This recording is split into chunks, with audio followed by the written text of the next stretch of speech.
Madame la Présidente, oui, il est bien évident que le monde agricole va participer à l'effort collectif qui lui est demandé aujourd'hui pour faire face à la situation que nous connaissons et que nous avons décrite lors de cette journée. Mais cette situation ne doit pas nous faire perdre toute lucidité. Et j'ai bien l'impression que c'est le cas pour de nombreux responsables agricoles et surtout pour notre ministre de l'Agriculture. Monsieur de Normandie nous dit qu'il faudra produire plus de céréales, plus de protéines, plus d'énergie pour réduire notre dépendance, et tout cela en diminuant nos impacts sur la biodiversité, bref, le « en même temps » habituel.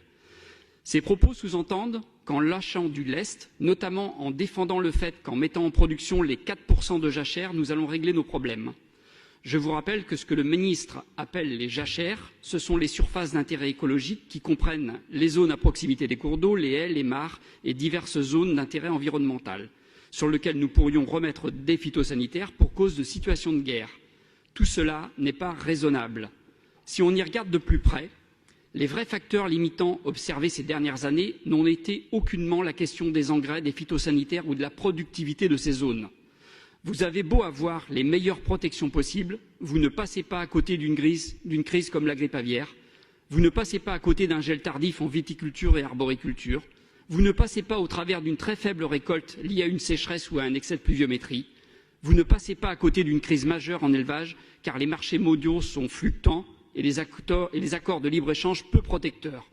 Tout ce que je viens de vous dire, je ne l'ai pas inventé, ce sont ce que les paysans ont vécu ces dernières années et sont probablement le fruit des changements climatiques que nous observons. Alors, on repousse le changement à plus tard? Il faut garder la raison. Et oui, nous pouvons produire plus de protéines végétales, plus de céréales panifiables, plus de protéines animales lorsqu'elles valorisent les ressources locales.